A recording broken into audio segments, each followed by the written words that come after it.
Të nderuar televizikues, përshëndetje, unë jam Flutur Akasa dhe do të jemi bashkë në këtë edicion informativ këtu në Drita Televizion. Ju njohim me zhvillimet e ditës. Kryeministri i vendit Edi Rama zhvilloi një takim me kryebashkiakët socialist ku në qendër të diskutimeve ishte zhvillimi i projekteve në zonat malore dhe përgatitja në sezonin turistik. Ai kërkoi përmirësim të menaxhimit të mbetjeve, veçanërisht në zonat me fluks vizitorësh.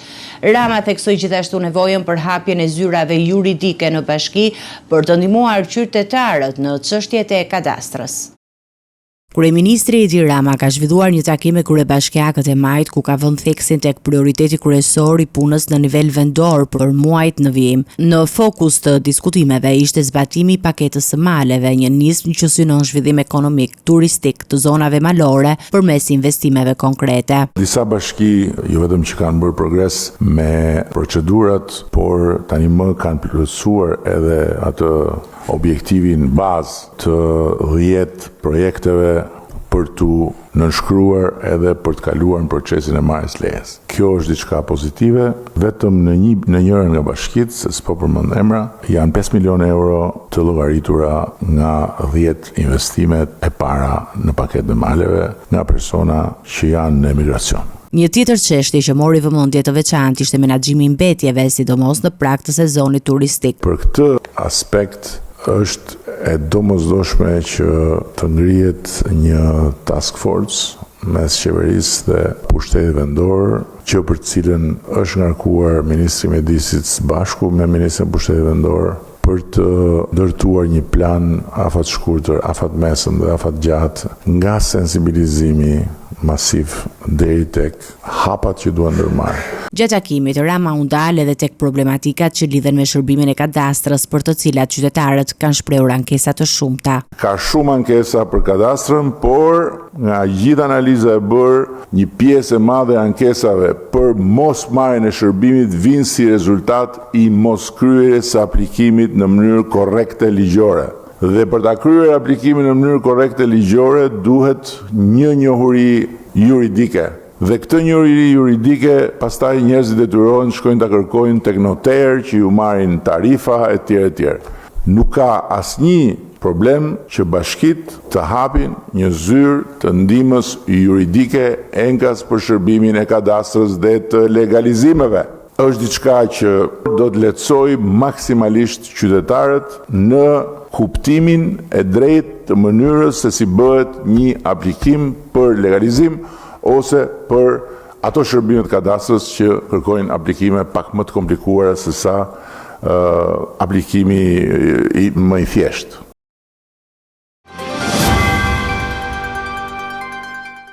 Një ditë pas deklaratave të kryeministrit Edi Rama për opozitën, Sali Berisha ka akuzuar qeverinë dhe pushtetin për mos ndëshkimin e korrupsionit si pengesë kryesore në rrugtimin e Shqipërisë drejt Bashkimit Evropian. Berisha i ka bërë thirrje qytetarëve dhe i ka kritikuar mungesën e hetimeve parlamentare mbi dosjen e Akshit. Ai ka akuzuar edhe brenda radhëve të partisë së tij duke paralajmëruar sanksione ndaj atyre që nuk respektojnë disiplinën e brendshme. Kreu i Partisë Demokratike Sali Berisha i është kundër përgjigjur deklaratave të kryeministrit Rama, duke mohuar se është opozita ajo që po pengon integrimin evropian të Shqipërisë. Sipas tij, janë dy faktorë kryesorë që pengojnë hapjen e dyerve të Bashkimit Evropian. Spari lufta kundër korrupsionit merr fund. Pa dënimin, pa heqjen e imunitetit të Lubi Ballukut, nuk ka dhe nuk mund të ketë luftë kundër korrupsionit. Pa thirrjen e Edi Ramës për të gjitha ato që mban dosja Balluku, nuk ka, është faktikisht dosja Rama, nuk ka dhe nuk mund të ketë luftë kundër korrupsionit. Sipas kreut të Partisë Demokratike Sali Berisha, kreu i qeverisë ka zgjedhur të mashtrojë vazhdimisht për raportin i Bar. Po rritet gjithnjë, po bëhet gjithnjë më i madh. Numri vendeve që kundërshtojnë në mënyrë të prerë të votojnë i Barin. Berisha theksoi gjithashtu mungesën e hetimeve parlamentare mbi dosjen e Akshit, duke thënë se pas 8 muajsh nuk është ngritur asnjë komision hetimor.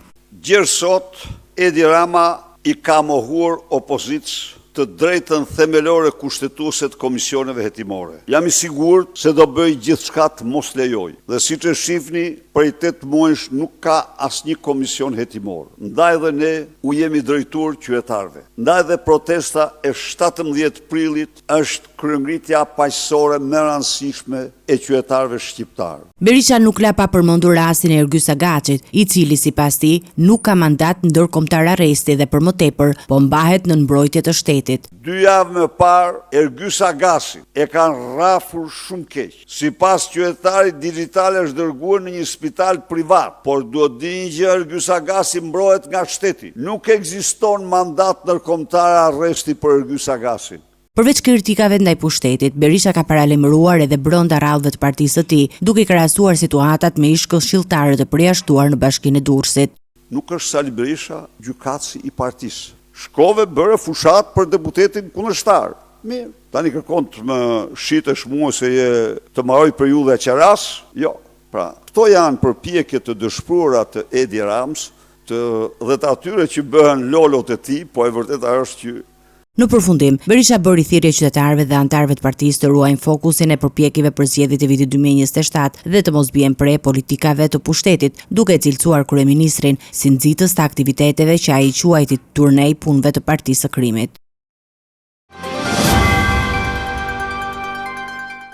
Kryebashkiaku i Tiranës Erion Veliaj ka dorëzuar padi në gjykatën administrative për të shpadhur të pavlefshëm dekretin e presidentit që ka emëruar Olse Dado në detyrën e prokurorit. Veliaj argumenton se emërimi shkel kriteret ligjore dhe përbën konflikt interesi, pasi prokurori ka kërkuar leje ndërtimit tek ai.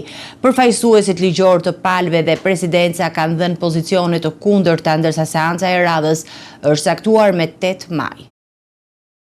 Kryebashkiaku i Tiranës Erion Veliaj, i cili është i përfshirë aktualisht në një procedim penal, ka lënë për disa orë qelinë e burgut të Durrësit për të paraqitur padinë e tij në gjykatën administrative. Qëllimi i Veliaj të shpadhja e pavlefshme e dekretit presidentit që ka emëruar Olse Dadon në detyrën e prokurorit. Para gjyqtarit Hasbi Balliu, Veliaj sqaroi arsyet që e shtyn të ndërmarrë këtë veprim ligjor. Ajo që më ngacmoi të bëja këtë padi është fakti se për herë të parë pash që afati 2 javor për regjistrimin e një kallëzimi u bë pas 7 muajsh. Çfarë më shtyu tjetër? Pas 7 muajsh regjistrimi i emëritim u bë pas 1 viti nga procedimi. Po ashtu, më është bërë vetting për gjithë jetën që fëmijë. Arsyeja finale që më shtyu është se ai prokuror mua më ka kërkuar leje për ndërtimin dhe i kam thënë kaq të lejohet. Ky është konflikti pastër interesi. Të gjitha këto më shtyn. Vënia e njerëzve në detyra që nuk plotësojnë kriteret sjell pasoja. Në bashki nuk firmos më njëri për shkak të frikës së krijuar nga ky hetim, nga një njeri që nuk plotëson kushtet. Avokati i Veliajt, Plaren Dreca, theksoi për mediat se Olse Dado nuk plotëson kriteret ligjore për të mbajtur detyrën e prokurorit, duke argumentuar se kjo cënon legjitimitetin e veprimeve të tij. Ligji për organizimin e funksionimit të prokurorisë parashikon kritere për të vendosur prokuror, dhe një kriteri kryesor është të kesh mbaruar shkollën e magjistraturës. I vetmi rast përjashtimor është kur ti ke punuar për një kohë të caktuar në një ca institucione të renditura në mënyrë shterruese, të cilat ne i thamë edhe në proces gjyqësor, kemi thënë në padi, këto institucione që renditen në mënyrë shterruese si përjashtim nga rregulli i përgjithshëm kur nuk ke mbaruar magjistraturën, nuk i ka konsumuar asnjërin prej tyre në ushtrimin e atyre detyre zotit Dado. Nga ana tjetër, avokati i prokurorit Dado kundërshtoi duke deklaruar se Veliaj nuk ka interes të lishëm për të ndjekur këtë proces, pasi hetimet ndaj tij trajtohen edhe nga një tjetër prokuror. Përfaqësuesja e presidencës në seancë sqaroi se institucioni nuk mund të marrë një qendrim mbi vlefshmërinë ose pavlefshmërinë e dekretit, për sa kohë arkivat e saj nuk ekziston relacion shoqërues mbi procedurën e ndjekur në emërimin e Dados. Seanca e radhës në gjykatën administrative është caktuar të mbahet në 8 maj, ku pritet të sqarohen më tej argumentet ligjore dhe palët të japin shpjegimet e tyre.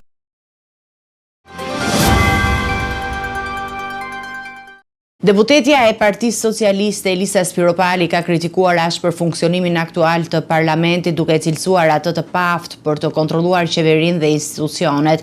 Sipas saj, konflikti vazhdueshëm brenda seancave po zëvendëson funksionin kryesor të legjislativit dhe po dobëson besimin publik. Spiropali paralajmëron se nëse kjo situatë vazhdon, Republika Parlamentare mund të shndrohet në një formë pa përmbajtje.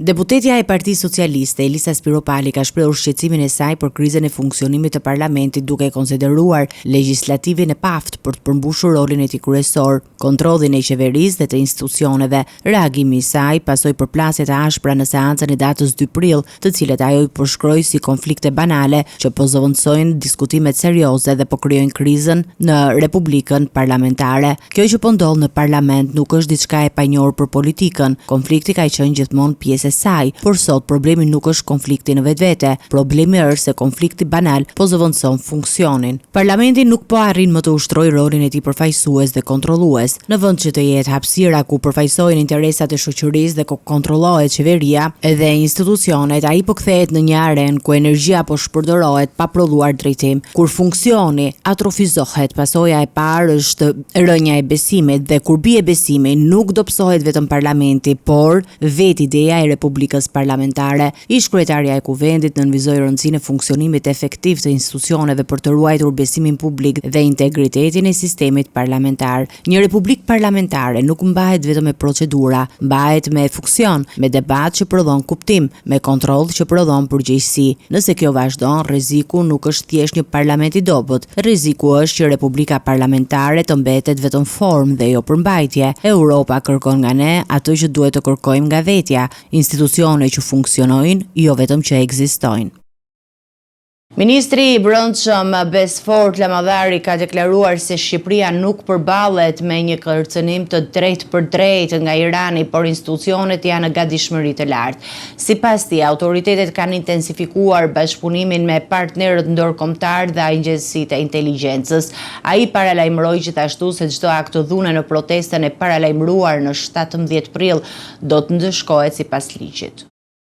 Ministri i Brendshëm Besfort Lamadhari ka dalë në një deklaratë për mediat ku ka theksuar se Shqipëria nuk është aktualisht në një kërcënim konkret nga Irani, por pavarësisht kësaj, strukturat e sigurisë janë të angazhuara maksimalisht për të garantuar rendin dhe sigurinë publike. Ai bëri të ditur se masat parandaluese janë ndërmarrë në kohë dhe se bashkëpunimi me partnerët ndërkombëtar dhe agjencitë e inteligjencës është forcuar ndjeshëm. Përfaqësuesit e ambasadës është bërë me dije se ky njoftim është bërë dhe në vende ndryshme të botës dhe Europës, duke përfshirë Belgjikë dhe Holland. Kështu që nëse qytetarët shqiptarë ndihen të pasigurt, atëherë bie duhet të themi që dhe qytetarët belgë dhe holandezë dhe të vendeve të tjera të Europës të ndihen të pasigurt, por nuk besoj që ky është rasti, pasi njoftime të tilla ju e dini janë bërë në mënyrë periodike. Qytetarët shqiptarë duhet ndihen shumë të sigurt, pasi kjo është një punë që tashmë ne e vijojmë për vitesh dhe mendoj që kanë dëshmuar si policia shtetit, si partnerët rajonal dhe evropian,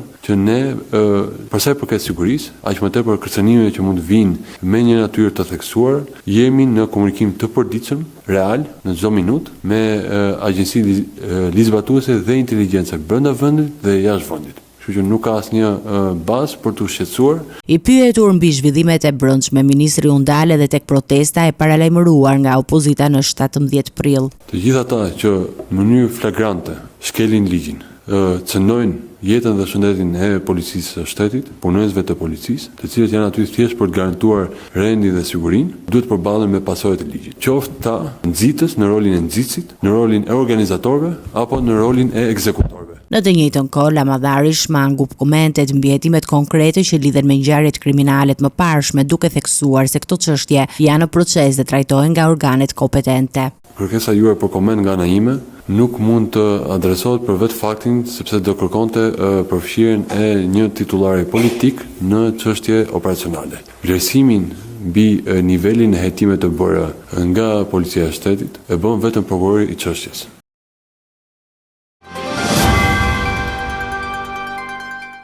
Drejtori i sapo emëruar i Policisë së Shtetit Skënder Hita ka nisur një aksion të menjëhershëm kundër shkeljeve brenda uniformave blu. 7 punonjës, përfshirë shefat e komisariateve të Peqinit dhe Devollit, janë pezulluar nga detyra.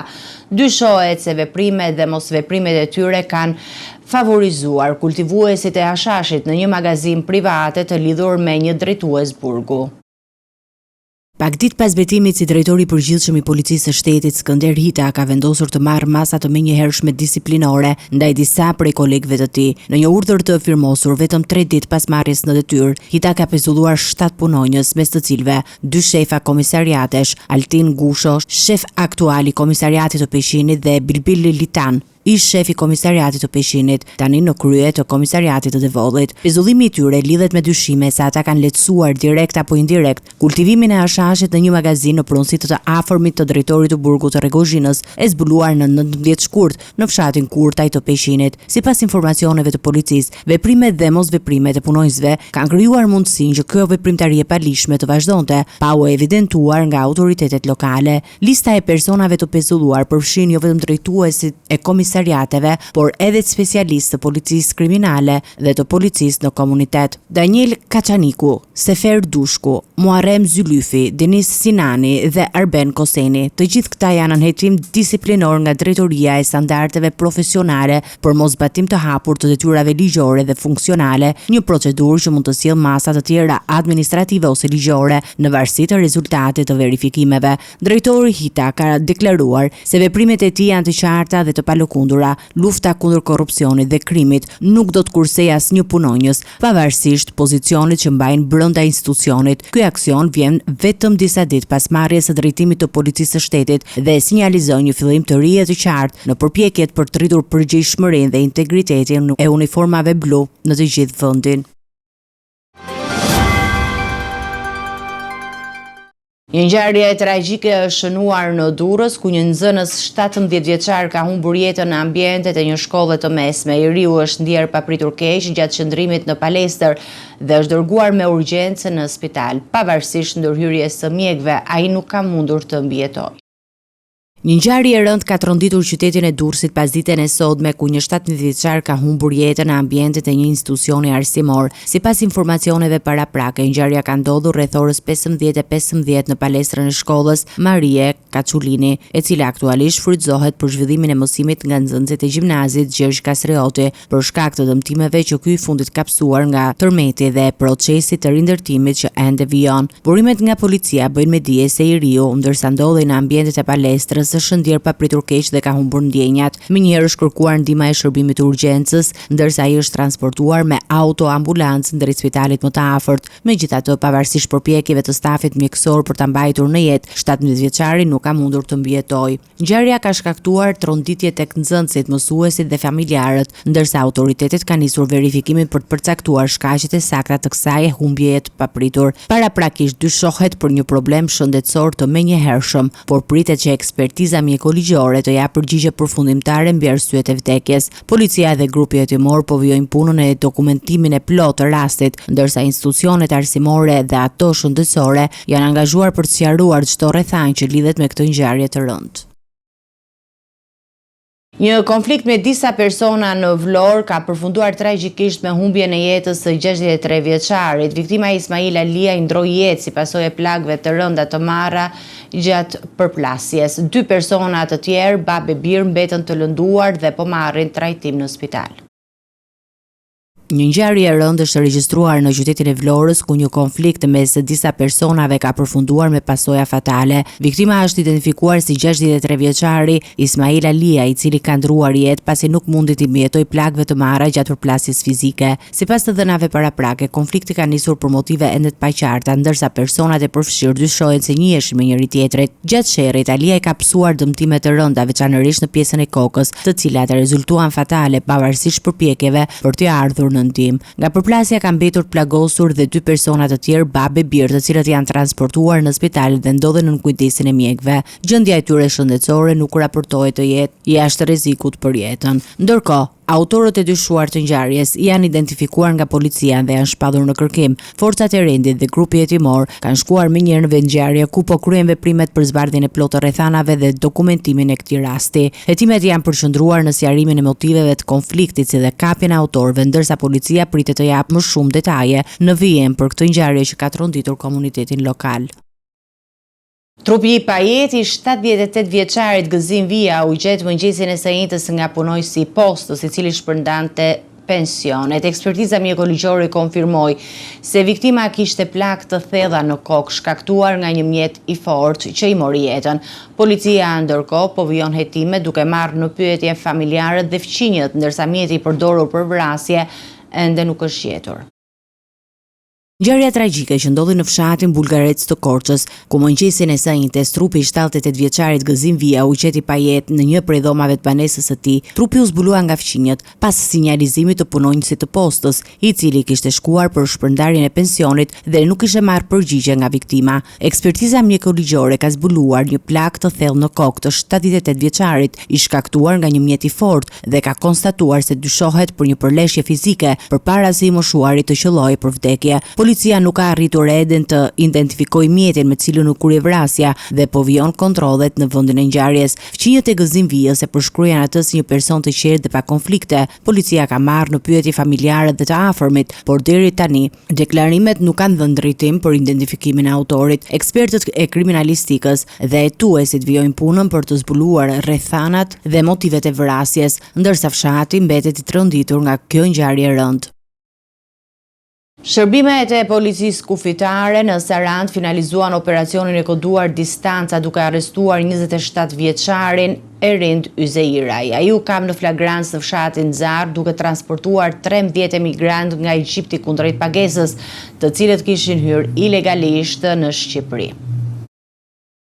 Operacioni distanca i koordinuar nga shërbimet e policisë kufitare Saranda arriti të godiste një rast të dhënjes së ndihmës për kalim të palishëm të kufive. Gjatë patrullimit në fshatin Zar, policia ndaloi një automjet dhe kapi në flagrancë 27 vjeçarin Erind Yzeiraj, i cili transportonte 13 emigrantë nga Egjipti kundrejt pagesës. Të huajt kishin hyrë ilegalisht në Shqipëri përmes kufirit me Greqinë dhe kishin synuar të kalonin më tej në vendet e Bashkimit Evropian. Automjeti që shërbente për transport u sekuestrua si provë materiale, ndërsa hetimet vijojnë për identifikimin e personave të tjerë që mund të jenë të përfshirë në këtë aktivitet kriminal. Materialet proceduriale janë referuar prokurorisë së Sarandës për veprën penale ndihmë për kalim të palishëm të kufive. Policia thekson se ky operacion përbën një goditje të rëndësishme ndaj rrjeteve të trafikimit të emigrantëve dhe konfirmon angazhimin e saj për parandalimin e kalimeve të palishme të kufive.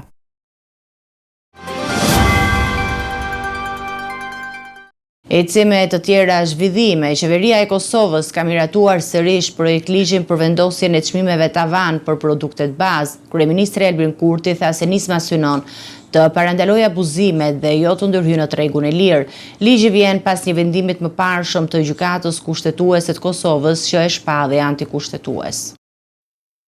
Qeveria e Kosovës i ka dhënë dritën njëshile rikthimit për miratim të projektligjit për masat e përkohshme mbi produktet bazë, i njohur si ligji për çmime tavan. Nisma synon të krijojë mekanizma mbrojtës për qytetarë në situatë krize, duke adresuar rritjen e papritur të çmimeve dhe mungesën e kontrollit efektiv në treg. Kryeministri Albin Kurti theksoi se projektligji nuk ka për qëllim të pengojë funksionimin e tregut të lirë, por të mbrojë atë nga abuzimet dhe spekulimet. Rritje të papritura të çmimeve, paqartësi në treg dhe mungesë e mekanizmave efektiv për mbrojtje e ruajtje. Me këtë ligj ne nuk po hyjmë në tregun e lirë, por përkundrazi po e mbrojmë lirinë e tregut nga abuzimi. Ky projekt ligj vendos një balancë të domosdoshme ndërmjet funksionimit të lirë të tregut dhe përgjegjësisë së shtetit për të mbrojtur interesin publik në situata të jashtëzakonshme. Ai krijon instrumente të qarta për ndërhyrje të përkohshme, të targetuara dhe të bazuara në evidencë, në fakt, duke shmangur deformimet afatgjata të tregut.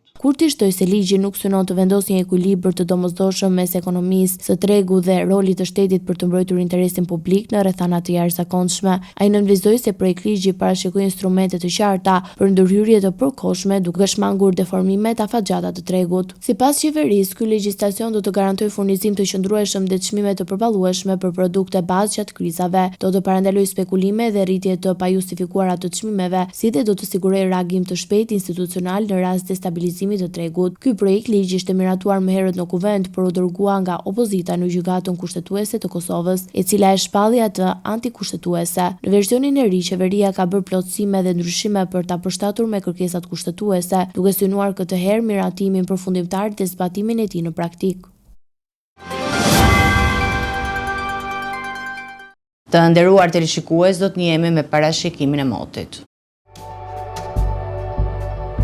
Territori shqiptar për datën 4 prill 2026 do të karakterizohet nga kushte atmosferike të paqëndrueshme me alternime mes kthjellimeve dhe vranësirave si dhe reshje shiu në disa zona. Paraditja do të jetë me kthjellime dhe vranësira të her pas hershme, ndërsa në zonat jugore dhe lindore priten reshje shiu. Pasditja vijon me motë të ndryshueshëm dhe intervale me diell në zonat perëndimore. Temperatura minimale pritet të zbresë deri në 4 gradë Celsius, ndërsa ajo maksimale do të arrijë deri në 22 gradë Celsius. Gjatë ditës priten rreth 6 deri në 8 orë me diell. Era do të fryjë lehtë deri mesatare nga drejtimi jug-perëndimor me shpejtësi 2 deri në 5 metra për sekond. Deti do të ketë dallgëzim të ulët rreth 1 deri në 2 ballë. Indeksi ultraviolet për Tiranën pritet të jetë mesatar rreth 5. Sipas të dhënave astronomike, lindja e diellit në Tiranë do të jetë rreth orës 6:12 minuta, ndërsa perëndimi rreth orës 19:15 minuta. Temperaturat minimale dhe maksimale për disa qytete kryesore të Shqipërisë do të jenë si më poshtë: Shkodër, 12 deri në 20 gradë Celsius. Kukës, 7 deri në 13 gradë Celsius. Peshkopi, 7 deri në 14 gradë Celsius. Tiranë, 11 deri në 21 gradë Celsius. Durrës, 11 deri në 22 gradë Celsius. Kavaj, 10 deri në 21 gradë Celsius. Elbasan, 11 deri në 20 gradë Celsius. Berat, 10 deri në 20 gradë Celsius. Korç, 4 deri në 12 gradë Celsius. Vlorë, 11 deri në 21 gradë Celsius. Gjirokastër, 8 deri në 17 gradë Celsius. Sarand, 11 deri në 19 gradë Celsius. Territori i Kosovës për datën 4 prill 2026 do të karakterizohet nga motë relativisht i qëndrueshëm me vranësira të pjeshme dhe intervale me diell. Paraditja dhe pasditja do të jenë me alternime mes kthjellimeve dhe vranësirave. Temperatura minimale pritet të zbresë deri në 2 gradë Celsius, ndërsa ajo maksimale do të arrijë deri në 15 gradë Celsius. Era do të fryjë lehtë nga drejtimi veri perëndimor me shpejtësi 2 deri në 4 metra për sekond. Indeksi ultraviolet për Prishtinën pritet të jetë mesatar rreth 4. Sipas të dhënave astronomike, lindja e diellit në Prishtinë do të jetë rreth orës 6:06 minuta, ndërsa perëndimi rreth orës 19:11 minuta. Temperaturat minimale dhe maksimale për disa qytete kryesore të Kosovës do të jenë si më poshtë: Mitrovica, 3 deri në 12 gradë Celsius. Podujev, 2 deri në 9 gradë Celsius. Skënderaj, 3 deri në 13 gradë Celsius. Pej, 3 deri në 13 gradë Celsius. Prishtinë, 3 deri në 9 gradë Celsius. Gjakov, 5 deri në 15 gradë Celsius. Malishev, 5 deri në 13 gradë Celsius. Gjilan, 3 deri në 10 gradë Celsius. Ferizaj, 5 deri në 10 gradë Celsius. Kaçanik, 4 deri në 9 gradë Celsius. Suharek, 4 deri në 13 gradë Celsius. Prizren, 5 deri në 11 gradë Celsius. Ishte gjithçka e përgatitur në këtë edicion informativ. Për më shumë zhvillime dhe informacione, klikoni në faqen tonë zyrtare drita.tv. Mund na ndiqni në rrjetet sociale, Facebook, Instagram, YouTube, ku jemi me përditësime në çdo kohë. Vazhdoni të qëndroni në shoqërinë e programacionit Drita, bashkë mirë takofshim në edicionin e ardhshëm.